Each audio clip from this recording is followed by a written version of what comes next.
What would you do if someone poisoned the one place that held your family's heart?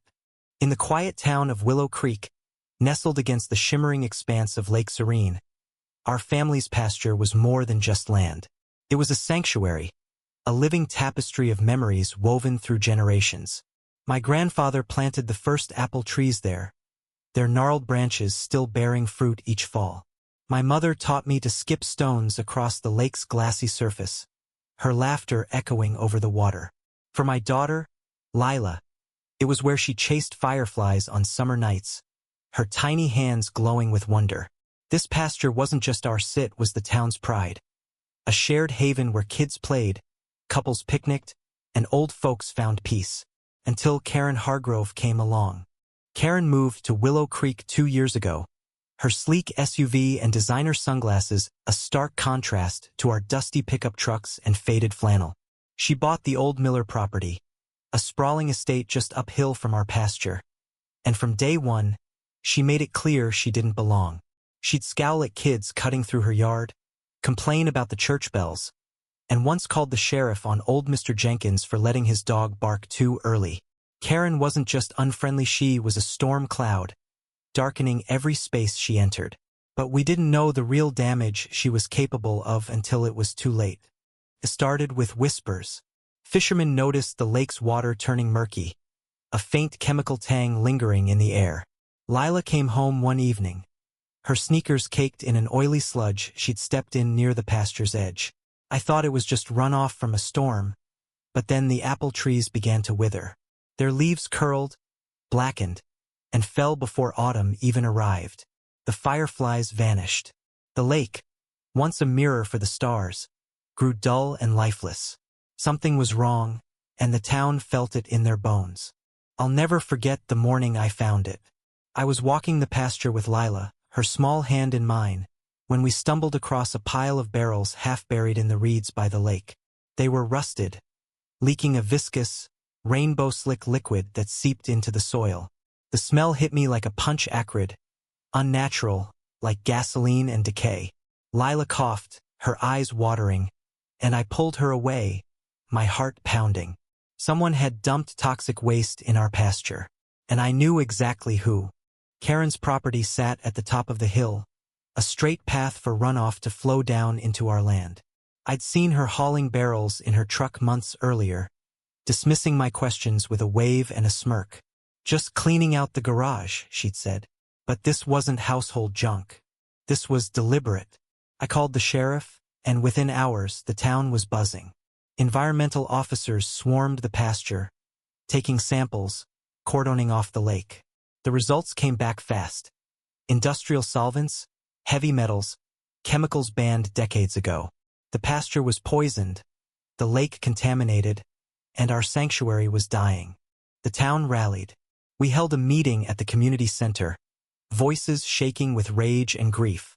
Mrs. Carter, who'd painted the lake's sunsets for 30 years, wept as she described the water's new, sickly hue. Young Tommy, who'd caught his first fish there, asked if the lake would ever be the same. I stood up, my voice steady but burning, and pointed the finger at Karen. She did this. She knew what she was doing. The room erupted in agreement, but Karen wasn't there to face us. She'd locked her gates, her windows dark, her SUV gone. Then came the twist we didn't see coming. As the sheriff dug deeper, he uncovered a name tied to the barrels. Not just Karen, but her brother, Ethan Hargrove. Ethan was a ghost in Willow Creek, a man we'd barely heard of, living on the edge of town in a rundown trailer.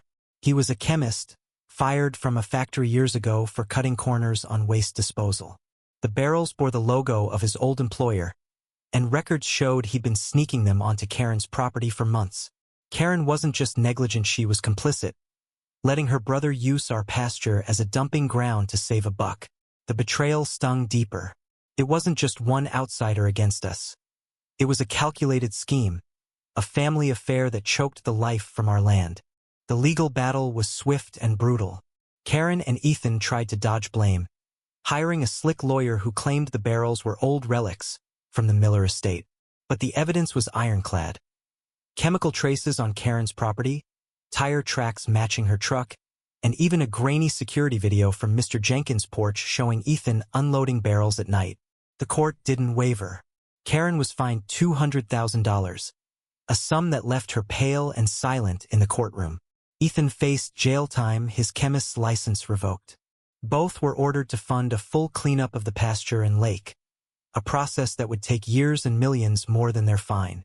But the victory felt hollow. The cleanup began with hazmat teams in white suits scouring the pasture, their machines humming day and night. The apple trees were gone, uprooted and burned to stop the spread of toxins. The lake was drained in parts, its fish long dead, its water trucked away for treatment. Lila stopped asking to play there. She'd seen too much, her childhood tarnished. The town tried to hold on to hope, planting new trees, planning fundraisers for restoration. But the scars ran deep. Every time I walked past the pasture, I saw not just the land but the trust we'd lost, the innocence stolen from us all. Then came the final blow, the one that broke us. A year into the cleanup, I got a call from the sheriff. Karen had vanished. She'd sold her house in the dead of night, her bank accounts emptied, her SUV spotted crossing state lines. The fine was unpaid, the cleanup costs abandoned. Ethan, out on bail, was gone too, leaving nothing but a taunting note. Good luck fixing your precious lake. The town was left to foot the bill, our taxes stretched thin, our hearts heavier than ever. We'd fought for justice, but justice slipped through our fingers like the poisoned water we couldn't save.